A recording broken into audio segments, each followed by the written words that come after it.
د راتلونکي 1401 هجري المریض کال دوري یا حمل د میاشتې په 3 نیټه به د هیواد او له هیواد څخه بهر د پوهنې وزارت اړوند د سړو سیمو ټول مدارس، ښوونځي، دارالمعلمینونه، دارالعلومونه، دارالحفاظونه، دارالاتهامونه او نور تعلیمي مراکز پیل کیږي. په همدې مناسبت د افغانستان اسلامي امارت د پوهنې وزارت لګران ملت په تیره بیا د هیواد د بیلابیلو ولایاتو له محترمو تعلیمي مسؤلینو، علماء کرامو، ښوونکو او زده کوونکو سره لاندې پیغامونه شریکوي. لومړی، د پوهنې وزارت اراده لري چې په خپل ټول ظرفیت او امکاناتو سره په ګران هیواد کې نوی تعلیمي کال پیل او د زده کوونکو لپاره مناسب تعلیمي چاپیریال او لازم ښوونیز او روزنیز شرایط برابر کړي. دویم، د پوهنې وزارت اړوندو معینیتونو مرکزي او ولایتي ریاستونو، د ولسوالیو او نواحیو د پوهنې امریتونو، د مدارسو، ښوونځیو او نورو تعلیمي مراکزو امرینو او مدیرانو ته لارښوونه کیږي چې د خپل کاري مسؤلیت او صلاحیت په نظر کې نیولو سره د نوي تعلیمي کال له پیل څخه مخکې د هر اړخیزو تدابیرو په نیولو سره پوره چمتووالی ولري. همداراز د تعلیمي کال په بهیر کې د پوهنې وزارت د تعلیمي پلانونو د باکیفیته تطبیق لپاره خپل مسؤلیت په پوره امانتداري او ژمنتیا سره ادا کړي. دریم، د پوهنې وزارت مسؤلین او منصوبین مکلف دي چې د موجودو امکاناتو، سرچینو او ترلاسه شویو بودیجې په پام کې نیولو سره په ټولو مدارسو، ښوونځیو او نورو تعلیمي مرکزونو کې د زده کوونکو د ښوونې او روزنې لپاره یو مناسب، معیاري او خوندي چاپیریال رامنځته کړي. څلورم، له ټولو علماء کرامو، ښوونکو، زده کوونکو او د تعلیمي ډګر له منصوبینو څخه مهیله ده چې په پوره اطمینان سره خپل تدریس او زده کړو ته دوام ورکړي ترڅو د ښوونې او روزنې په واسطه یوه سالمه، پرمختللې او دیني معتقداتو او ملي ارزښتونو ته متحده ټولنه رامنځته شي، هیواد په مادي او معنوي لحاظ وده وکړي او په ټولنه کې موجودې ناخوالې د تل لپاره له منځه لاړې شي. پنځم، د ټولو مدارسو، ښوونځیو او نورو تعلیمي مراکزو ښوونکي او زده کوونکي باید د لباس او یونیفورم په برخه کې شرعي او ملي معیارونه په نظر کې ونیسي. شپږم، د پوهنې وزارت یو ځل بیا خپل ګران ملت ته ډاډ ورکوي چې د هیوادوالو ټولو ښوونیزو او روزنیزو حقوقو ته په بشپړ ډول ژمن دی. د تعلیم عامول، معیاري کول، د تعلیم کمیت او کیفیت ته پوره پاملرنه کول، له تعلیم سره په څنګ کې د زده کوونکو د روزنې او شخصیت جوړونې جدي اهتمام او د تعلیمي خدماتو په عرضه کولو کې د بشپړ عدالت رعایت کول او په دې برخه کې هر ډول تبعیض له منځه وړل د پوهنې وزارت د تعلیمي پالیسي مهم بنسټونه دي. اووم، د پوهنې وزارت د هیوادوالو له هر اړخیز ملاتړ پرته نشي کولای چې د هیواد د بچیانو د ښوونې او روزنې لوی مسؤلیت سرته ورسوي. له همدې امله د هیواد په درانه ولس غږ کوو چې له مدارسو، ښوونځیو او نورو تعلیمي مراکزو سره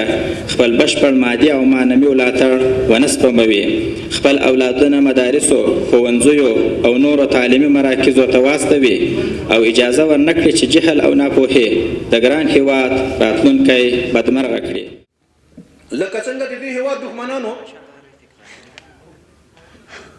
هر اړخیزه مداخله غوښتله په نصاب جوړولو کې، دغه رنګې ځان یې حقدار ګاڼه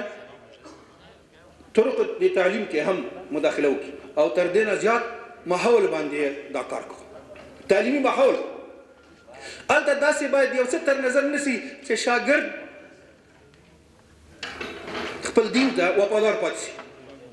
شاګرد کې اخلاق پاتې شي، حیا پاتې شي. دا د هغوی کوشش نظامونه به هم خپلې هلې ځلې کړي، خو دا تر دې کوم چې دا د کشمکش یو میدان ده.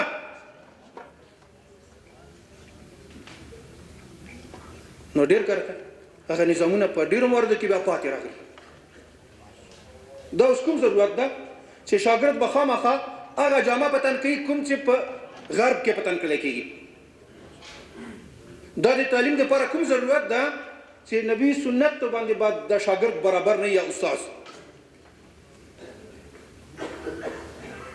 دا اوس د تعلیم دپاره کوم ضرورت ده چې خامخا به په دې نشستو برخاست کې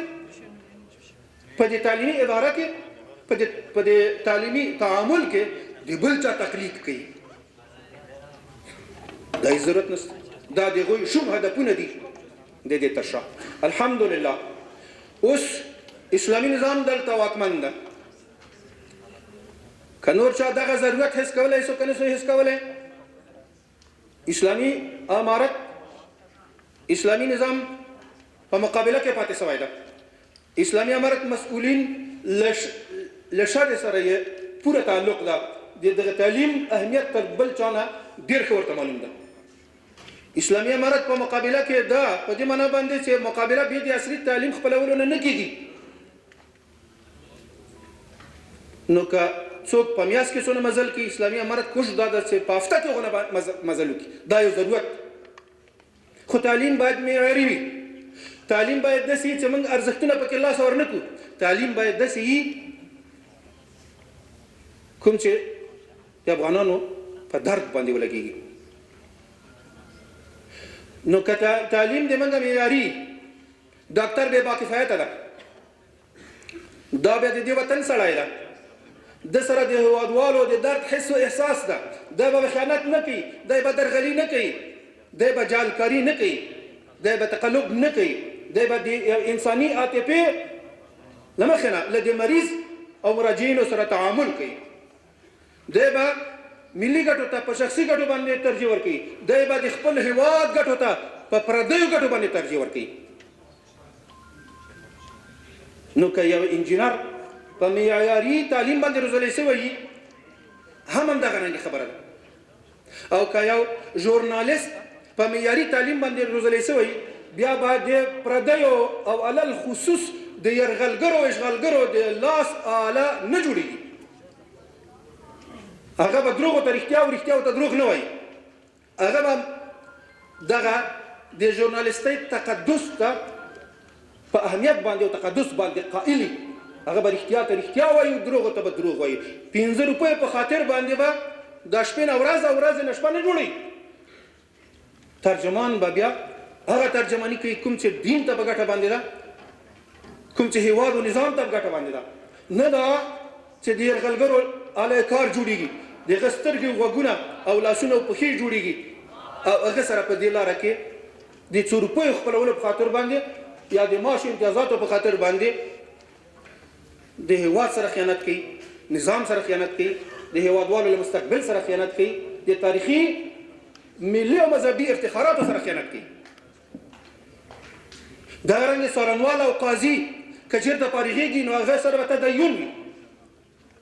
هغه به د مظلوم په دې ظلم باندې زیاتوالی نه کوي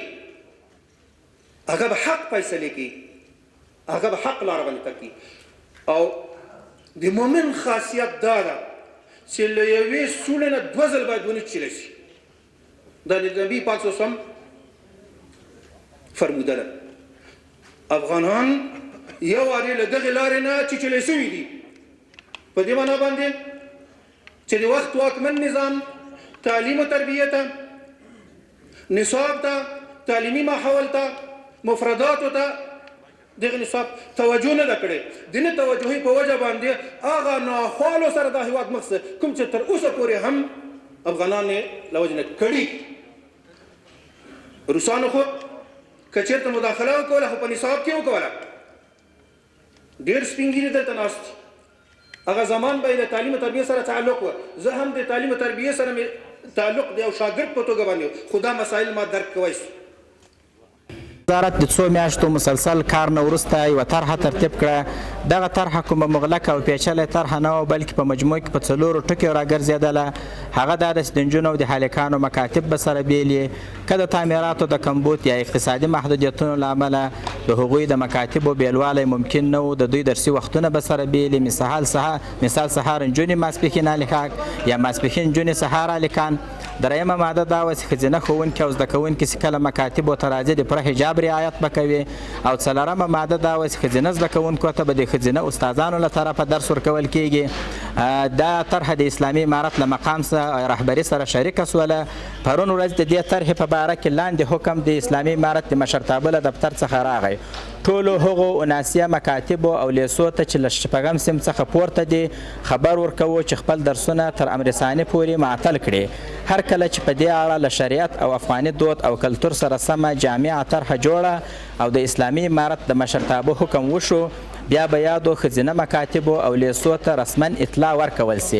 البته د پوهنې د مکاتبو د پرانیستلو موضوع د پوهنې وزارت تر صلاحیت لوړه ده. د بیا پرانیستلو امر به د اسلامي امارت د رهبري او مقام له طرفه کول کیږي. تر کومه حده پورې د پوهنې وزارت دنده وه پوهنې وزارت خپله دنده اجرا کړې ده او موږ من حیث د افغانانو ډېر امیدوار اوسو د اسلامي امارت مقام به انشاءالله په یو مناسب فرصت کې تر 12مه ټولګیه پورې د ټولو خوندو د مکاتبو د پرانیستلو اعلان وکړي او دا زموږ تاسې د من حیث د افغانانو د ټولو مشترکه هیله ده. ما این را قبول میکنیم که در نظام قبلی هم همین مشکل تا یک اندازه حل شده بود، اما وزارت معارف در طرح جدید میخواست که این مشکل به طور کلی و به طور دائمی حل شود. از این خاطر یک ماده در طرح همین بود. موږ په ټول افغانستان کې په مجموع کې 60,000 مکتبونه لرو چې د هغو له جملې څخه 14,000 دولتي مکتبونه دي، 4,000 خصوصي مکتبونه دي. لکه څرنګه چې ما مخکې یادونه وکړه د 3 میاشتو لپاره چې هغه جدیدل وه او همدارنګه د هوت میاشتې دي د پوهنې وزارت ته 8 میلیارد افغانۍ بودیجه ورکړل سوله. که څه هم دغه بودیجه کفایت نه کوي، موږ د اسلامي امارت له مشرتابه څخه په بار غوښتنه کړې چې دا بودیجه زیاته کړي. اما د پوهنې وزارت د تعلیمي پالیسي مهم جز دا ده چې خپل تعلیمي خدمات په هغو سیمو ته غځوي چې هلته په تېرو 20 کلونو کې د جګړو او ناامنیتي ناخوالو له امله له تعلیمه محروم پاتې سوي وي. د دې کار لپاره موږ په 4 پروژو کار کوو. موږ په ټول افغانستان کې 8000 CBE یا کمیونیکیټډ بیس ایجوکیشن صنفونه لرو چې یونیسف یې اکمالوي او موږ یې مننه کوو. سږ کال اراده لرو 5250 نور محلي صنفونه جوړ کړو. البته دا به ټول په کلو او هغو سیمو کې وي چې له تعلیمي خدماتو محرومې وي. او همدارنګه د کلیوالي مکاتبو تر عنوان لاندې مو یو پروژه په کار اچولې ده چې تقریبا 800 کتابونه مو ورته چاپ کړي او نور هم ورته چاپوو. درېیمه خبره دا ده چې د شاته پاته سیمو لرې پرتو سیمو چې کوم تعلیمي بستونه په 13 کلونو کې په غیر عادلانه ډول نورو سیمو ته نقل سوي و هغه بیرته ورته رانقلوو او هغه سیمې چې له تعلیمي خدماتو محرومې پاتې دي غواړو چې هغوی ته تعلیمي بستونه زیات کړو. یعنې د اسلامي امارت د تعلیمي پالیسي مهم جز دا ده چې تعلیم به عاموي او محروم مناطق چې له تعلیم نه محروم پاتې وي په 13 کلونو کې د مختلفو عواملو له امله ډېر تمرکز او فوکس په هغو سیمو باندې وي. پژواک خبری آژانس د پیښو ریښتینې هنداره